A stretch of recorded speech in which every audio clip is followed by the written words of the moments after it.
Salve, salve, senhoras e senhores! Bom dia, boa tarde, boa noite. Como diz um grande amigo meu, boa madrugada. Não sei que horas que você está estudando, então sejam bem-vindos ao segundo bloco das aulas de ética aqui com o professor Biela Júnior. Não se esqueça de me seguir lá nas redes sociais. Vou compartilhar aqui com vocês. Não se esqueçam das minhas redes sociais. Olha aí, pessoal, olha aí. Ah, tá aí na tela, tá na tela, tá na Globo. Opa, Globo nada. Tá na tela, tá com Biela Júnior. Biela Júnior no Instagram, Biela Júnior no YouTube. Professor de Ética e Disciplina para o exame de ordem. No bloco anterior, nós trabalhamos a questão da inscrição do advogado, da inscrição do estagiário. Então, verificamos que não necessariamente ser aprovado no exame de ordem não significa que você já é advogado. Para você ser denominado advogado, obrigatoriamente você tem que preencher todos os requisitos lá do artigo 8º. Capacidade civil, título de eleitor e quitação com serviço militar, apresentação da documentação, né, comprobatória de que você fez a faculdade de direito, ou seja, o diploma ou a certidão de graduação em direito. Na falta do diploma, a certidão de graduação em direito mais o histórico escolar. Além disso, obviamente, ser aprovado no exame de ordem, não exercer atividade incompatível, e aí então basta você lembrar daquele seu colega de sala de aula que é policial civil, que é policial militar, que trabalha no fórum, que então é escrevente do juiz, que é oficial de justiça, que é escrevente de cartórios extrajudiciais, cartório de notas, cartório de registro. Essas pessoas exercem atividade incompatível, portanto, não poderão se inscrever nos quadros da ordem. Além disso, não exercer atividade incompatível, eu acabei de falar, né? Então, pode prestar o exame de ordem, sim, mas não vai se inscrever, não ocorrerá a inscrição, nem venha me falar que haverá suspensão da inscrição, que não é isso, suspensão é sanção. Depois, obviamente, possuir idoneidade moral e fazer o juramento, que é o prestar compromisso. Então, esses são os requisitos para a inscrição do advogado e os requisitos para a inscrição do estagiário, lógico que vão seguir os mesmos moldes da inscrição do advogado. Você pode olhar lá no artigo 9º do Estatuto da UAB, guardadas as devidas proporções. Então, tem que estar matriculado a partir do 7º semestre para fazer o estágio profissional. Uma pergunta que não quer calar, apenas só a título de recapitulando o bloco 1, a pergunta que não quer calar é a seguinte: olha, se o estudante de direito está lá no 7º semestre e é policial civil, é policial militar, é membro das Forças Armadas, é escrevente de cartório de notas, esse estudante de direito, ele poderá fazer o estágio profissional? O estágio profissional ele não poderá fazer, então ele não terá carteirinha de estagiário, mas sim poderá fazer o estágio acadêmico, que é o estágio oferecido pela faculdade, lá nos núcleos de prática jurídica, por exemplo, sempre sem a inscrição profissional do estágio profissional. Dito isso, partimos. Não se esqueçam de darem uma folheada aí nas nossas obras jurídicas preparadas com todo o amor e carinho para vocês. Vocês encontram todos eles lá no site da Amazon. Basta você jogar lá na busca Biela Júnior. Então, nós falamos aqui da inscrição do advogado, da inscrição do estagiário, E agora vamos continuar o segundo bloco, né, falando sobre a inscrição principal e a inscrição suplementar. Vejam bem, a inscrição principal, vocês encontram a previsão legal dela lá no artigo 10 do Estatuto da OAB, bem como a inscrição suplementar, tá? Então, o que você precisa saber nesse momento? Vamos lá. Bom, aqui você precisa saber o seguinte, que a inscrição principal, ela é feita perante o conselho seccional, onde você vai pretender estabelecer o seu domicílio profissional. Então, significa dizer o seguinte: se você estuda em São Paulo e pretende estabelecer o seu domicílio profissional no estado de São Paulo, obviamente que a sua inscrição principal deverá ser efetuada no Conselho Seccional de São Paulo. Tá ok? Pois bem, agora, se você faz a faculdade de São Paulo e pretende voltar lá para sua terra natal, lá para Paraíba, e lá fixar a sede do seu domicílio profissional, será lá que você irá efetuar a sua inscrição principal. Veja você que nos termos do parágrafo primeiro, se houver dúvida quanto onde deve ser efetivada a inscrição principal do advogado, o Estatuto da OAB já traz a resposta. E qual é a resposta, professor Biela? A resposta é simples. Na dúvida, prevalece o domicílio da pessoa física do advogado. Bom, quando nós falamos em domicílio, isso te remete lá ao Código Civil, artigo 70, artigo 72 do Código Civil. E o que é o domicílio? O domicílio é o lugar onde você fixa a sede habitual de seus negócios. Então, na dúvida, no que diz respeito, onde se deve promover a inscrição principal do advogado, se segue lá, então, a linha do domicílio da pessoa física do advogado. Quanto à inscrição principal, não existe qualquer dificuldade. Mas a dificuldade dos alunos, muitas vezes na sala de aula, vem no que diz respeito à compreensão da inscrição suplementar. Vamos pensar da seguinte forma. Bom, o artigo 7º do Estatuto da OAB, inciso 1, ele fala que existe a liberdade do exercício da advocacia em todo o território nacional. Se eu sou advogado em todo o território nacional. Bom, tanto isso é certo que a cédula de identidade ela é válida como identificação em todo o território nacional.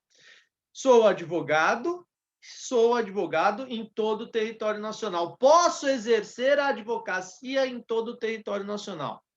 Porém, senhoras e senhores, existe um entrave. E qual que seria o entrave? A própria lei do advogado, o Estatuto da OAB, estabelece uma limitação. Então, vejam, onde você tem a sua inscrição principal, que é a sede do seu domicílio profissional, vamos imaginar aqui, no meu caso, São Paulo, eu posso exercer a advocacia de forma ilimitada.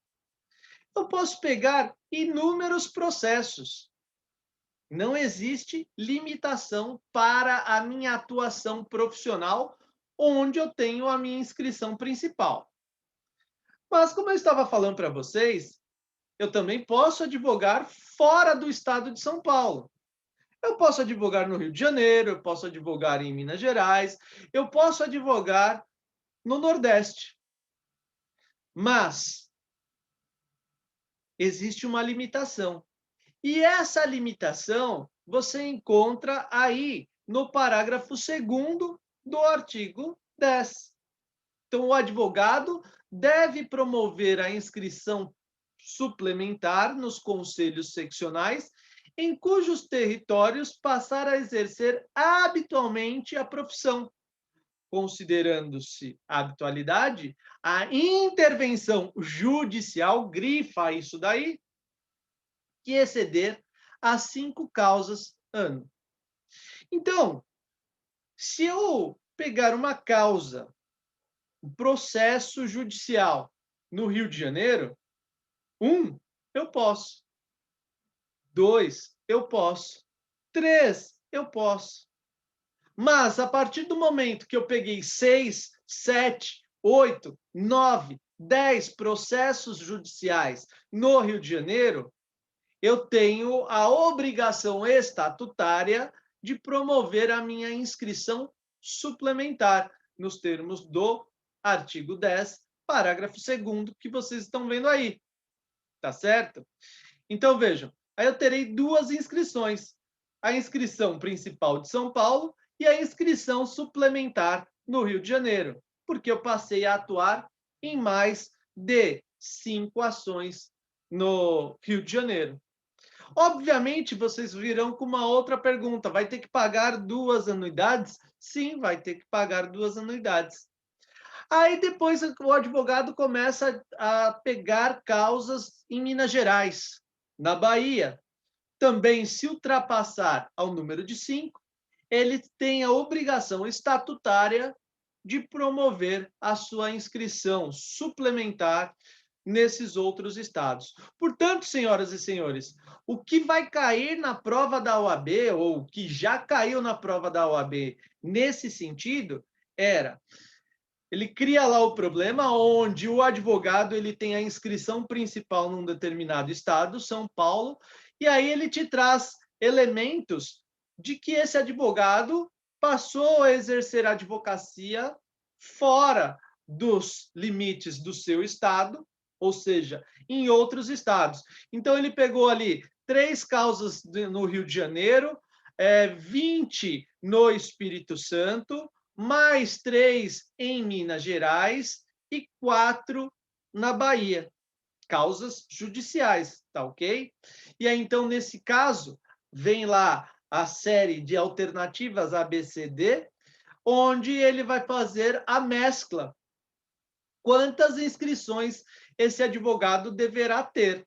Então, ele vai colocar uma principal e 2 suplementares, uma principal, 4 suplementares, basta você fazer o cálculo. Então, se ele tem 10 ações lá no Espírito Santo e mais e as outras ele não ultrapassa o número de 5 ações, então ele deve ter apenas uma principal, porque é obrigatório, onde ele tem o domicílio profissional, e uma suplementar no Espírito Santo, porque ultrapassou essa quantidade estabelecida pelo Estatuto.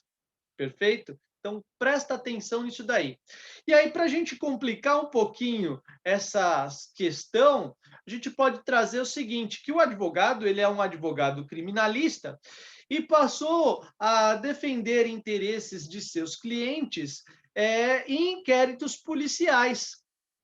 Né? Em inquéritos policiais, então, o advogado criminal, ele é inscrito em São Paulo, mas está atuando em 25 inquéritos criminais na Bahia. A pergunta é: ele deve promover a sua inscrição suplementar no estado da Bahia? A resposta é... Estou esperando você responder. Coloca aí no chat. Tira uma foto, me marca aí no Instagram e responde. Bom, já vou te dar a resposta. A resposta é negativo. Por quê negativo, professor Biela?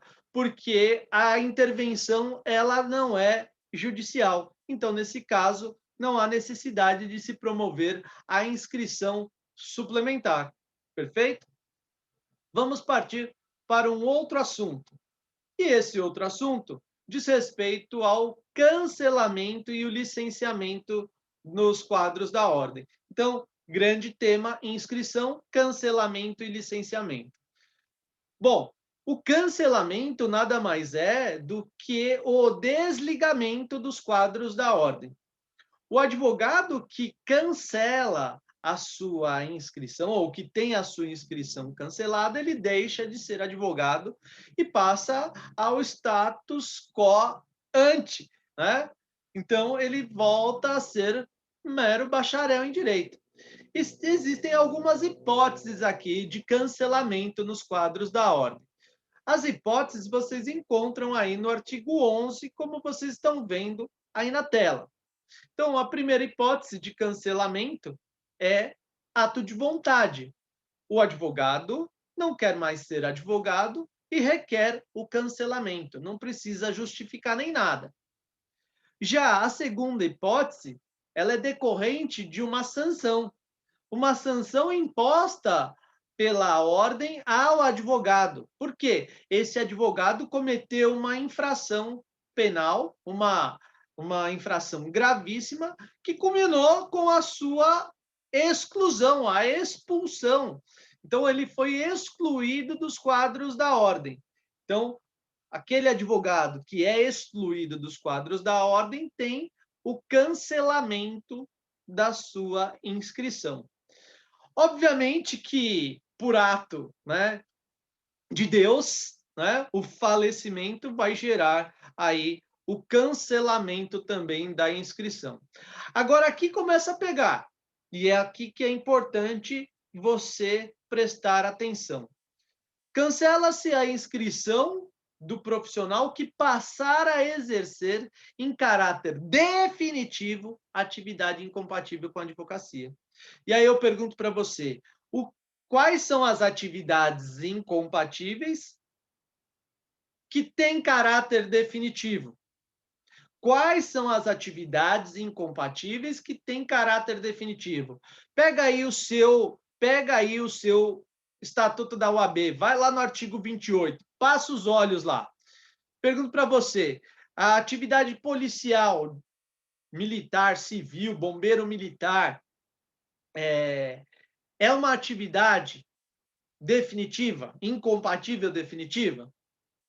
Me responde aí. Tá pensando? Bom, se você disse que sim, você acertou. Se você disse que não, você errou. Por quê? Basta você fazer a seguinte pergunta: quando que você, policial civil, você, policial militar, você, oficial de justiça, vai deixar de exercer essa atividade? Das duas, uma. Ou quando você morrer, ou quando você aposentar. Ou então, se você não quiser mais e pedir para sair do serviço público. De outra forma, para que você entenda, logo no inciso 1 do artigo 28, ele fala de atividades incompatíveis, mas que estão relacionadas a mandato. Ou seja, quando você está falando aqui em caráter definitivo, você fala tempo indeterminado, tá? Por tempo indeterminado. Não sabe quando vai sair. Porque a atividade incompatível prevista no artigo 28, inciso 1, que fala do chefe do Poder Executivo, de todos os níveis, estadual, federal, municipal, ele tem um prazo determinado, que é o prazo do mandato. Então, guarda isso na sua cabeça, tá? Guarda isso na sua cabeça. Atividade incompatível de caráter definitivo gera o cancelamento. Já a atividade incompatível de caráter temporário, vocês verificarão no próximo artigo, no 12, que gera o licenciamento. Tá certo? Pois bem, o inciso 5, ele é muito mais abrangente. Ele fala: Olha, vai cancelar a inscrição daquele que perder qualquer um dos requisitos necessários para inscrição. Então, isso te remete no artigo 8º. Perdeu a capacidade civil, por exemplo, vai ocorrer o cancelamento da inscrição, tá? Se houve lá a inscrição obtida com falsa prova, né, comprou o diploma falso, então vai ocorrer o cancelamento da inscrição, tá ok? É importante você observar que o cancelamento ele pode se dar de ofício ou em decorrência de alguma comunicação ao órgão competente.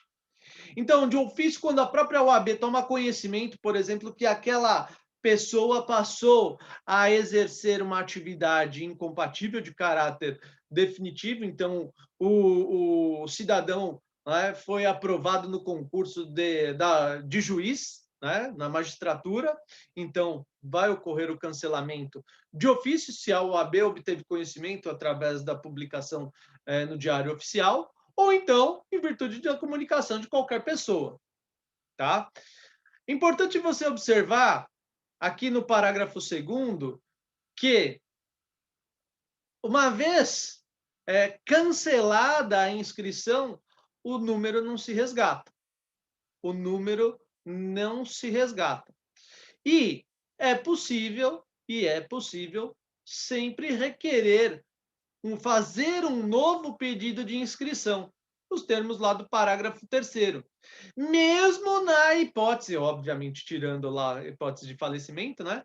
Mesmo na hipótese daquele que foi excluído dos quadros da OAB, que sofreu uma sanção gravíssima, né? Sofreu uma sanção seríssima, que foi a exclusão dos quadros da ordem.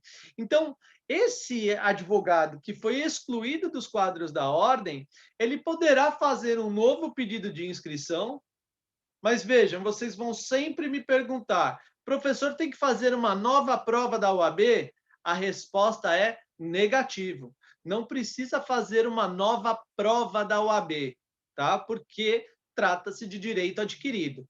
Se houvesse a necessidade de fazer nova prova da OAB, estaria escrito isso no parágrafo 3º, mas não está. O que está escrito ali? O novo pedido de inscrição deve ser acompanhado de provas de reabilitação. Ou seja, ele tem que fazer prova de que ele está reabilitado, ou seja, que ele não é mais um infrator contumaz. É essa a ideia, tá ok?